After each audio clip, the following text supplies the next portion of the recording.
हरिओम तत्सत SP zone channel में हार्दिक स्वागत है। आज का विषय है एक धार्मिक कहानी, हवन। प्राचीन काल में एक बहुत बड़ा राज्य था। उस राज्य में धन की निरंतर कमी बनी रहती थी। राज्य में कोई श्रेष्ठ राजा तो नहीं था। हाँ, छोटे मोटे जमींदार अपने स्तर पर राज किया करते थे। राज्य के अंदर आने वाले सभी गांवों की व्यवस्था निरंतर बदतर होती जा रही थी। गरीबी की वजह से लोगों को दैनिक जीवन में समस्याएं उत्पन्न होने लगी।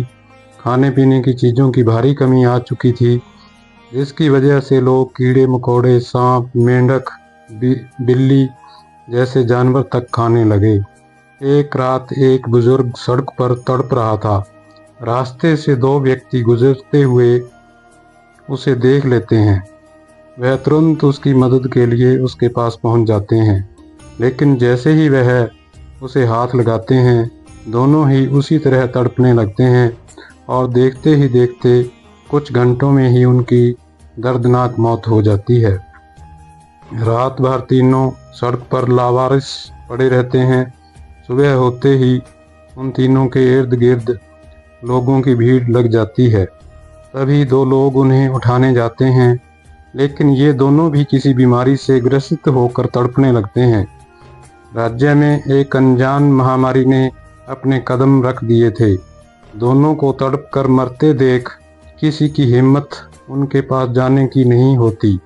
सभी घबराकर इधर उधर भागने लगते हैं। प्राचीन काल में राज्य के गांवों में वैद्य हुआ करते थे। संयोग से पास ही एक वैद्य की कुटिया थी। सभी वैद्य जी के पास जाकर मरे हुए लोगों की जानकारी देते हैं। वैद्य जी भागते हुए उसी स्थान पर पहुंच जाते हैं जहां वह मृत अवस्था में पड़े थे।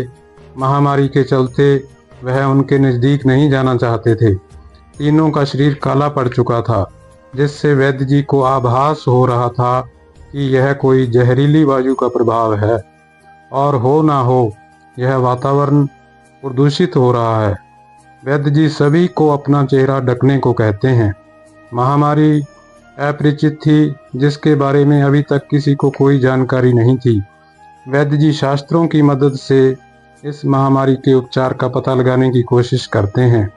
उन्हें शास्त्रों में एक जगह प्रदूषित वायु को शुद्ध करने के लिए हवन का जिक्र मिलता है, जिसमें बताया जाता है कि वायु में तरह तरह के विषाणु विद्यमान होते हैं, जिन्हें नष्ट करने के लिए विभिन्न प्रकार की लकड़ियों से हवन किया जाना चाहिए, जिसके प्रताप से वायु में उत्पन्न विष पृथक हो जाएगा और वायु प्रवाह पुनः निर्मल होने लगेगा। धीरे धीरे कई गांवों से इसी तरह इंसानों और जीव जंतुओं के मृत्यु की खबर आने लगी। आम लोगों में खलबली मच चुकी थी। सभी का जीवन वायरस से प्रभावित हो रहा था। गांव के मुखिया सभी को इकट्ठा करके एक सभा लगाते हैं। संकट की इस घड़ी में चर्चा के लिए वैद्य जी को आमंत्रित किया जाता है, ताकि उनसे इस महामारी से लड़ने का उपाय पूछा जा सके।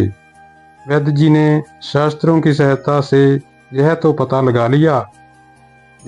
लगा लिया था कि वायु को शुद्ध करने के लिए हवन उपयुक्त होगा, लेकिन इस वायरस को नष्ट करने के लिए किस पेड़ की लकड़ियों का इस्तेमाल किया जाएगा, यह वैद्य जी नहीं जान पाए थे।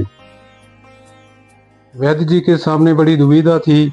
अभी उन्हें संपूर्ण जानकारी नहीं थी, इसलिए वह गांव के मुखिया से खुलकर सब कुछ कह देते हैं।